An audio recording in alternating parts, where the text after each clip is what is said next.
My daughter-in-law called me a fat pig at her wedding. Then her father saw the millionaire who bought his company. On my son's wedding day, all I wanted was to go unnoticed, see my boy smile and go home in peace. But just a few words, harsh, cold, spoken in a low voice by my daughter-in-law, were enough to transform that party into something very different. And, as if fate had chosen that moment, her father recognized me. What he saw was not just a woman in a blue dress. It was a key piece of a past he never imagined encountering again. From that day on, nothing was the same. Masks fell, alliances were tested, and long-hidden truths began to emerge. My story is about strategic silence, difficult choices, and the strength we only discover when they try to erase who we really are. I'm happy to have you here. Follow my journey to the end, and comment from which city you are watching. I want to know how far this story has reached. The hall was splendid, decorated with crystals hanging like drops of light, but I kept to the side, enveloped in a dark blue dress that seemed to have been made to disappear under the external spotlights. I wanted no attention, no long conversations. My role there was simple: see my son get married, smile enough, and leave before the toast. But something was diverting this carefully orchestrated plan. Robert Reynolds watched me as if trying to decipher a distant memory. There was discomfort in his gaze, as if he was seeing more than he should. As the guests toasted, I felt his presence approach, each step emitting more tension than the strings of a poorly tuned violin. I avoided eye contact, but it was too late. His eyes met mine, freezing any possibility of a discreet escape. Inside, an old alarm sounded. The kind of danger you don't see, only feel. I kept the glass close to my lips, enough to appear busy, but my mind was already navigating hypotheses. Had he discovered something? Or was it just another frustrated businessman, trying to strike up a conversation? He smiled, a polite gesture but without warmth. That smile brought me back to Thomas's advice. Don't underestimate the memory of men whose egos have been wounded. I took a deep breath, trying to unfocus his face, but it was useless. The way he looked at me was not casual unfamiliarity. It was recognition. And then, finally, he approached close enough to whisper the phrase that would end my invisibility with brutal delicacy. It can't be. You're the woman in the blue dress. The side veranda of the hall was empty. Only the muffled sound of the party escaped through the glass doors. I turned slowly, as if time could delay the inevitable. Robert didn't wait for permission. He positioned himself in front of me with an almost military posture. His eyes scanned my face as if looking for flaws in my facade. But there was no facade, only well-managed layers of silence. You look more different than I imagined, he said, breaking social protocol. I kept my breathing controlled, not betraying surprise or discomfort. From a distance, I saw Jessica talking to her mother, but her eyes followed us. Dylan, still in the center of the dance floor, seemed uneasy. The party was in slow motion for me, frozen by that confrontation. Robert made no attempt to hide his resentment. Your presence here is no coincidence. I know that face. It was you on the day of the signing. His voice carried bitterness, but also something more, fear. I noticed the sweat on his temples, the slight tremor in his hands. He didn't expect to find me at an event where he was supposed to be the triumphant father of the bride. And indeed, there I was, just a guest. Or so he thought. Jessica and Paula passed by us, casting brief glances. The tension was palpable, and pretending normalcy was already impossible. What began as a mere exchange of glances became a minefield of revelations. When Robert lowered his tone and came closer, his eyes shone with confirmed suspicion. He finally understood who I was. Was it you who bought my company? I gave a slight smile. Not of scorn but of recognition, the kind you give when there's no longer a reason to deny the obvious. Yes, it was me. The answer came out like a silent blade, cutting through any remaining illusion between us. Robert took a step back, as if my coldness hurt him more than any aggressive word. Power often lies in restrained tones, and I mastered it. Jessica approached slowly, like someone sniffing out a crisis from afar. She feigned surprise, but there was something in her gaze that betrayed her. She already knew, or at least suspected. Paula, always more interested in appearances, whispered something in her daughter's ear. Robert was still trying to compose himself, but the ground was already crumbling beneath his feet. He didn't sell his company to an anonymous investor. He sold it to me. The silence that settled was more eloquent than any scandal. All the restrained gestures, the measured expressions, carried the weight of an irreversible discovery. Emily Turner was not just the groom's mother. I was the unnamed entity in dozens of contracts, the woman who hid behind figures and confidentiality clauses, the silent heiress of an empire. And at that moment, even without a microphone or spotlight, my presence became impossible to ignore. I felt all eyes turn to me with renewed intensity, but I did not avert my gaze. Because what was about to emerge, no one there was prepared to face. So it's you? The invisible heiress. It was a small room with high windows and walls full of formulas. There, amidst engineering blueprints and cold coffee cups, Thomas and I dreamed of something greater than stability. We wanted to leave a legacy. It wasn't just technology. It was a symbol of everything we created together. The low-consumption thermal engine was our obsession and our escape. Thomas believed that the future did not belong to those who waited. He told me this as he adjusted the schematics, as he scribbled new ideas in the margins. He was the kind of man who saw solutions where others saw risks. I accompanied him every step of the way, even without knowing how much it would change my life. We were a team, not just in love but in creation. When the patent was finally approved, we toasted with cheap wine and laughed like teenagers. That moment seemed small at the time, but it was the foundation of everything. He said, "Our name doesn't need to be on the buildings. It just needs to be in the ideas." Little did we know how far those ideas would take us. I just wanted to honor his vision, even after his departure. It was in the silence of grief that I promised to move forward, and to keep everything discreet, away from the spotlight.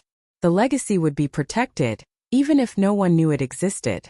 And on the day I closed the first contract with the patent under wraps, I remembered Thomas's last promise. He promised, "Our legacy will not be wasted." Gradually, I built the skeleton of what would become my true empire. No formal councils, no mirrored glass rooms. Just an office, a vault of information, and a lean team. I called it Turner Capital, but the name was never displayed on signs. Anonymity was my greatest asset, discretion my shield.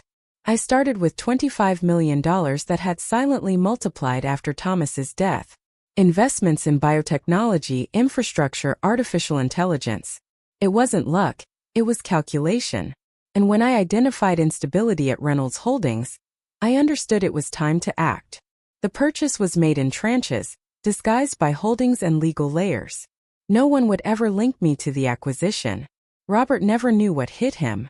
To him, it was just another merger in times of crisis. But for me, it was a strategic and personal move. His company had rejected Thomas's patent years ago, and ironically, now it belonged to me. Not for revenge, but for business logic.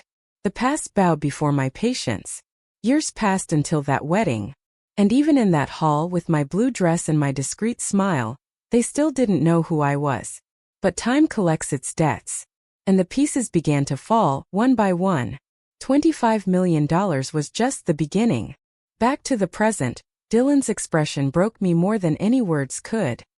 His eyes were red, not with anger but with confusion.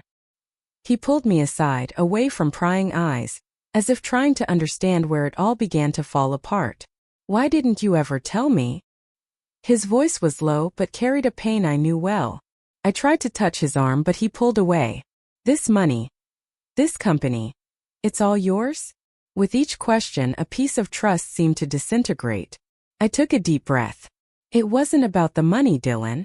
It was about protecting something bigger. You. But my silence now felt like a betrayal. For years, he had trusted me without question. Jessica watched him from afar, pretending not to listen. But her eyes betrayed contained pleasure, like someone watching another's castle crack. Dylan's pain cut through me like a blunt knife. I raised him to be free. And now he felt deceived. Perhaps I had underestimated the impact of my emotional absence. The only thing left was the truth. And even if it hurt, it was the only bridge that could still connect us. I faced him with firmness, but with my heart bleeding inside. He needed to remember who I was. "You always trusted me. Why not now?" Lunch began under an uncomfortable silence, broken only by the clinking of cutlery and the distant murmur from the garden. Jessica, with that studied smile that always preceded a provocation, brought an old magazine, placing it on the table with theatrical delicacy. The instant I saw the cover, I knew there was no coincidence. There was a trap in the air, and it was about to be revealed. When she opened the magazine, time seemed to slow down. There I was, the same blue dress, the same restrained expression, during the acquisition of Reynolds Holdings. Dylan frowned, not understanding. Jessica then stared at me, feigning innocence, and asked if I had seen that article before. The world spun in silence around the table. I just breathed, trying to contain the collapse that was beginning inside me. Her words came slowly, measured. Curious, isn't it? It looks so much like you. I remained motionless, meeting her gaze, because I knew any answer would be a confession. Dylan alternated his gaze between us, confused. Jessica feigned lightness, but the tension was cutting. She didn't want answers. She wanted to expose me in front of him, testing the limits of my serenity. Outwardly, I remained calm. Inwardly, the war had begun. At that table, I realized that my past was no longer protected, and that my invisibility was silently crumbling, exactly as she wanted. Coincidences don't explain $700 million. The magazine was still open when Dylan looked at me again. Mom, is this true? His voice trembled between disbelief and hurt. Jessica leaned in as if merely seeking justice and asked, "Why hide something like this from your own family?" The venom was disguised as concern. I could see the victory in her eyes even before any words left my mouth. I explained that there were business reasons, confidentiality agreements, and that none of it had been personal. But Jessica interrupted. "Nothing personal? You destroyed my father's company." The blow was calculated. The goal was to break the bond between me and my son, imploding the trust we always had. Dylan fell silent. I felt the abyss open between us. Jessica took advantage of the silence and added with irony, "At least now he knows who he married, and who he became." She didn't just want answers, she wanted fissures. And the first ones were beginning to appear. I took a deep breath, counted to 3, and simply lowered my eyes. Sometimes, silence is the only defense when everyone expects your downfall. Dylan deserves to know who he married. When lunch ended, what remained was an impossible-to-disguise emptiness. Dylan got up first, without looking at anyone. Jessica collected the magazine as if it were a trophy. Paula smiled discreetly, satisfied with the spectacle. I remained there, alone at the table, with the metallic taste of defeat in my mouth. I knew that was just the beginning of something much bigger. That night James called me. "You need to act, Emily." It wasn't an accident. There was concern and urgency in his voice. He told me that financial blogs had started citing the name Turner Capital and possible links to old acquisitions, the same material Jessica had shown. She was planting rumors, trying to turn facts into scandal. I leaned my head against the window, watching the city's reflection outside. It was inevitable. If I didn't react, I would lose everything: reputation, family, peace. Jessica didn't just want attention. She wanted control. And the first step was to destabilize the one who could stop her most. I closed my eyes. For the first time, I felt that this war would not only be legal, it would be emotional, and she was willing to bleed to win. She wants everything, Emily. And she won't stop. The next day, I woke with a clarity I hadn't felt in a long time. I would no longer be a spectator to my own ruin. I called a trusted detective, someone who had discreetly helped me years before. I asked him to investigate Jessica, her expenses, her new accounts, any suspicious movements. If she wanted war, I would fight with information. The reports began arriving within 2 days. Unjustified trips, newly requested cards, expensive dinners paid with joint accounts, transfers to unknown names. It was a pattern of preparation. Jessica wasn't improvising. She was shielding herself. Every detail was an indication that the marriage was part of a strategy. Dylan, blinded by love, saw nothing but the perfect image she constructed. But I saw it. And the more I read, the more I realized that nothing in that relationship was natural. Her love was a meticulously staged farce. Behind the smiles and vows there was calculation. And calculation does not love. Marriage as an acquisition strategy. James arrived at my office the following afternoon, carrying a thick folder. "They're sinking Emily," he said without mincing words. When he opened the documents, the scenario was devastating. Overdue loans, mortgaged properties, lawsuits hidden under shell companies. The Reynolds family had been technically bankrupt for years. Paula, always haughty, survived on credit cards that didn't belong to her. Robert had sold Facade shares and used his surname as a last asset. Jessica, in turn, had become the family's investment. Marrying Dylan was no accident, it was a plan. An attempt to rescue a lost financial empire. As James explained, a heavy silence fell over the room. It was as if finally the pieces fit together. Jessica needed Dylan not as a husband, but as a bridge. And I, without realizing it, had been part of the chessboard. I looked at the horizon and felt the revolt transform into strategy. They need your money, not your son. I stayed up all night assembling a dossier. I gathered screenshots, bank statements, photos, contracts, and dates. Everything had to be documented, organized, incontestable. I couldn't act on emotion. I needed precision. Each piece of evidence was a barrier between Dylan and the abyss where Jessica wanted to push him. James helped me cross-reference information, trace communications, and link Paula's accounts to the same funds used by Jessica. When I finished, there was a clear pattern. All routes led to the same intention: financial control. I put the dossier in a black folder, locked in the safe. It wasn't time to use it. It was time to wait. Jessica didn't know I also had weapons now, and I had learned to fight in silence. She wanted the Turner surname. But what I discovered is that she wanted much more than that. She wanted the power it represented. She will go as far as necessary. The first notifications arrived with the weight of a silent bomb. Anonymous inquiries were made to the SEC questioning the structure of the Turner family office. James called me immediately. "This is no coincidence, Emily," he said in a low voice. This was more than financial curiosity, it was an attempt at exposure. I had always operated in the shadows by choice, and now someone was trying to drag my name into the forced light. I reviewed all the documents with James, trying to anticipate the next steps.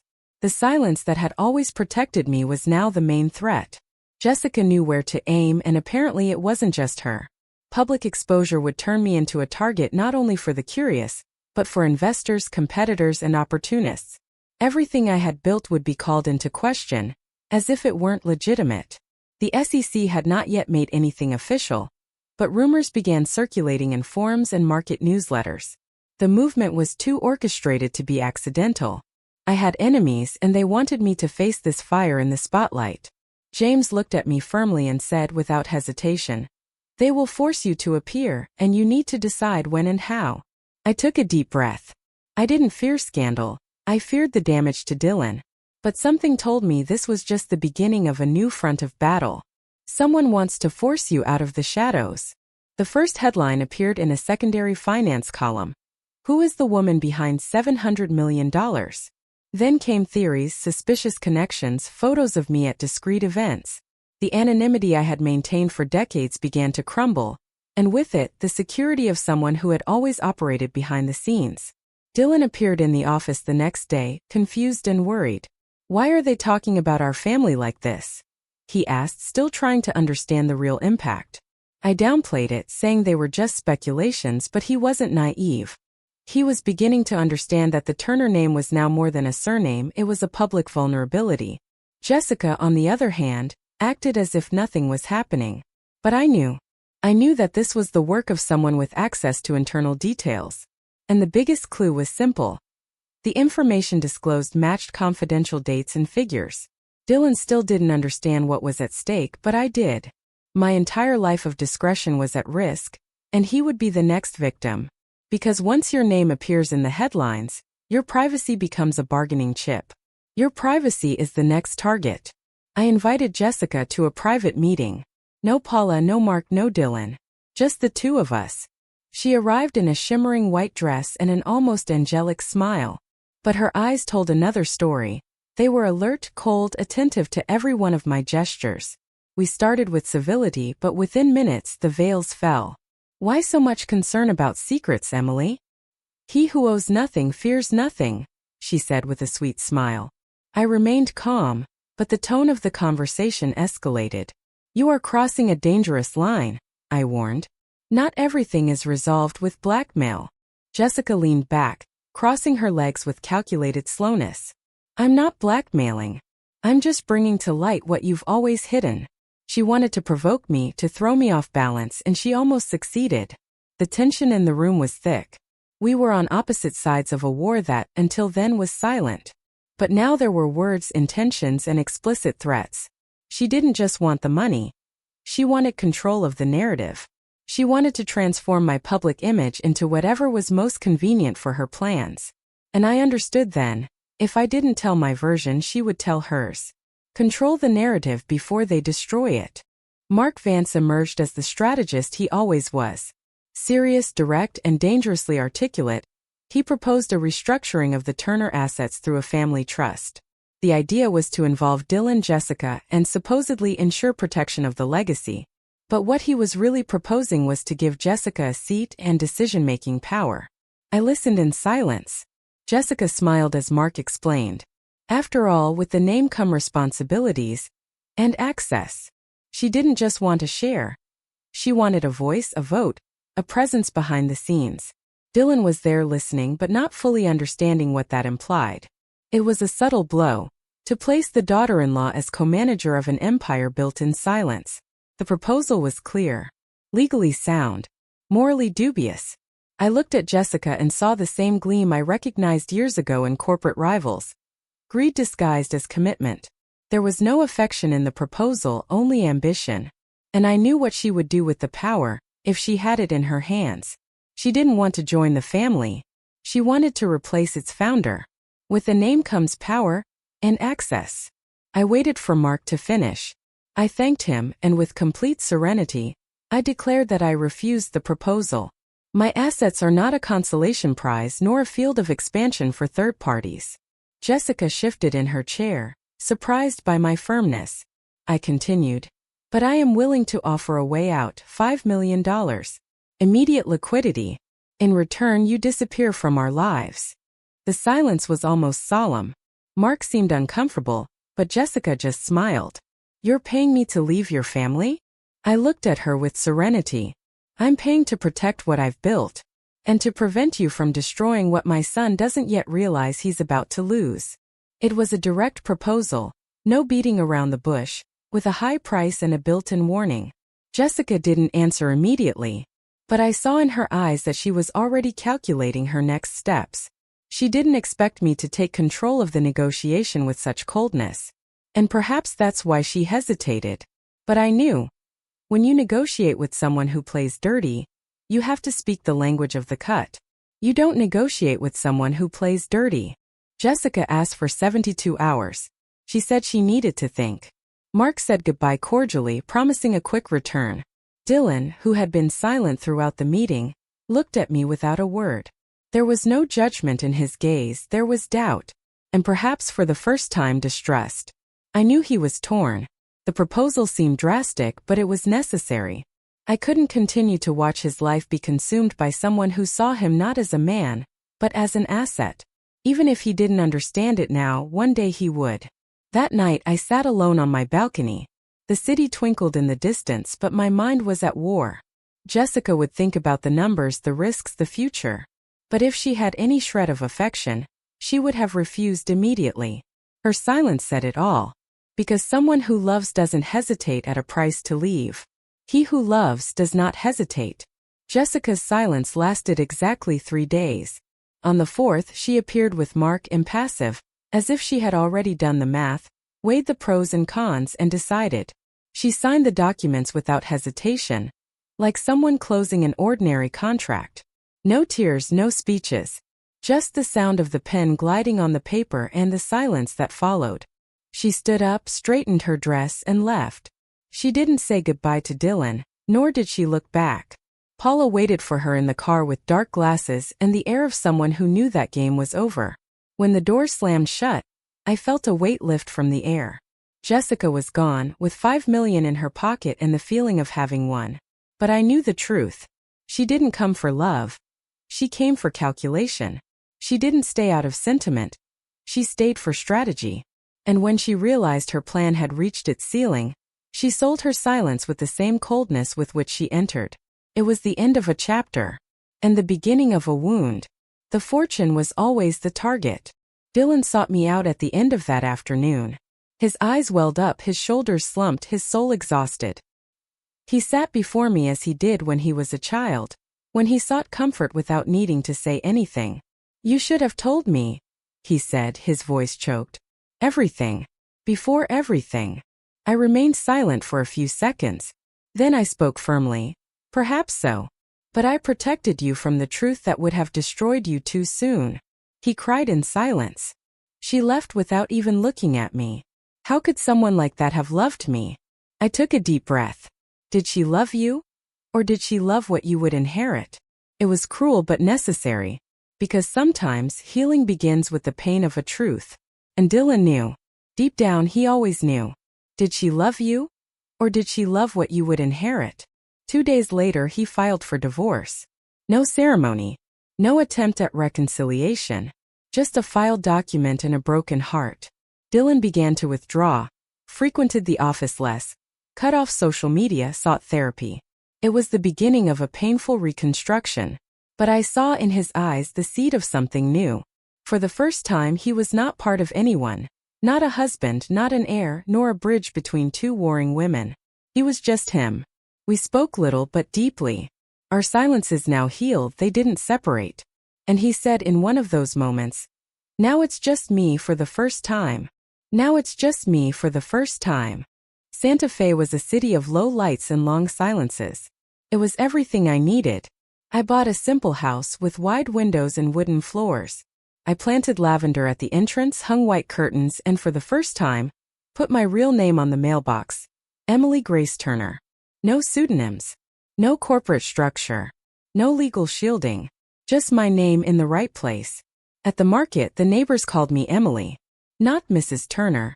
Nor the investor. I was just another woman in the bread line, with tired eyes and a discreet smile. And that for me was freedom. For the first time, no one calls me Mrs. Turner. I created the Thomas Fund on a clear morning. It was a small project but with soul. Scholarships for young engineers with promising ideas but no capital. I named it in honor of the only man who believed in me before everything. The website was launched with a simple phrase. Ideas change the world. The right support changes lives. In a short time I received dozens of proposals. Incredible projects, brilliant minds, shelved dreams. Every approval was like replanting a part of myself. Not for the company. Not for the financial legacy. But for the human impact. Because inheritance is what you leave behind. Legacy is what you plant. Legacy is what you plant in someone's heart. Sarah appeared a month later with Dylan. She smiled with her eyes and he, for the first time in a long time, seemed light. They stayed with me for 3 days. We talked about everything and nothing. There were no ghosts in that house. Just warmth. Sarah and I created an almost immediate connection. She listened to me with genuine attention, without hidden interest. Dylan looked at her with respect, not projection. And I saw in both of them the kind of love that is born after collapse. When it was time to leave, Sarah hugged me and said, "You did more for him than he will be able to understand for a while." I smiled at peace. Revenge never moved me. But seeing Dylan flourish away from those who tried to destroy him was indeed a kind of justice. The most elegant revenge is to prosper in absence. Mornings began to have a different flavor. The Thomas Fund was financing its first projects. And with that, I started to feel something I hadn't felt in years: purpose. I supervised reports, read proposals, visited makeshift workshops. Each young person supported carried a past version of me, full of dreams and few resources. One group was creating a portable wind-powered turbine. Another, a prototype for home desalination. I listened, learned, invested. But above all, I was moved. I never thought that curing my silence would come through the voice of others. These young people didn't know who I used to be. And that made it even more special. They weren't seeking my fortune, just a chance. And without realizing it, they were bringing life back to what I believed was dead. They don't know it, but they are changing my life too. Sarah and Dylan decided to extend their stay in Santa Fe. They rented a small house near mine, and little by little we created a serene routine. Coffees together, walks under the sunset, dinners with sincere laughter. Dylan began to smile from the heart again. He would call me to talk unhurriedly, telling simple plans, future ideas. Sarah, always sensitive, made sure to create spaces for listening and complicity between us. The past still hurt, but it no longer commanded. We relearned to be family, without noise, without masks, without obligation. I looked at them and thought, this is what Thomas dreamed of. A home with light, not with titles. It's as if we've always been this way. At peace. One unexpected afternoon, I received an email from Paula Reynolds. Short, direct, almost impersonal. It said she wanted to clear the air, and suggested a meeting. I closed the computer without hesitation. There was nothing left to clear. There was no more emotional debt between us. Paula was part of a time when I conceded to keep the peace. Today, I understood that the true limit was the silence we chose to maintain. There was no more anger, only clarity. I didn't reply. And for the first time I didn't feel guilty about it. Time had passed. And with it the cycle. Some doors need to remain closed. My silence is now a choice, not fear. The invitation came by letter. A local innovation and social impact event, with a special award for transformative initiatives. They nominated the Thomas Fund. I agreed to go only as an observer. But upon arriving, I was surprised by the request to go on stage. For a second I wanted to retreat. But something inside me, perhaps the Emily who hid for decades, stood up first. I took the microphone with steady hands and began to tell my story. For the first time out loud. I spoke of invisibility, of lost love, of hard choices. But, above all, I spoke of purpose. And I concluded with what I most needed to say, to myself and to the world. I was invisible for protection. Today I choose to be seen. When I stepped off the stage, Dylan was waiting for me. His eyes were red, his smile restrained. He hugged me right there in front of the audience. It was a wordless gesture, but it said everything. He saw who I was completely. Sarah joined us, holding my hand. It was a small moment in appearance but immense in meaning. For the first time there were no gaps between us. We were applauded not for the money, but for the courage to be real. For the story, not for the fortune. For the truth, not for the performance. And in that embrace, all bridges were rebuilt. You were always my example, even in silence. The next morning, I walked the streets of Santa Fe as I did every day. But something had changed. People smiled when they saw me, not out of courtesy, but out of recognition. I was Emily. No pseudonyms, no protections, no reservations. The world now knew who I was and still respected me. The woman who once hid behind contracts now walked with a clear face, a light soul and steady steps. She was no longer the invisible heiress. She was finally the author of her own story. Now my name has a face, and my story has a voice. The local university auditorium was full, but a respectful silence enveloped me like a light cloak. I walked onto the stage with calm steps, dressed simply, carrying only a thin folder and a peaceful heart. I brought no slides or rehearsals, I brought memory. I spoke about Thomas, about how a project born in love became a silent inheritance. I spoke of choices, both visible and hidden, of the limits I imposed to protect what truly mattered, and of the courage that only comes when we accept that invisibility can also be a shield.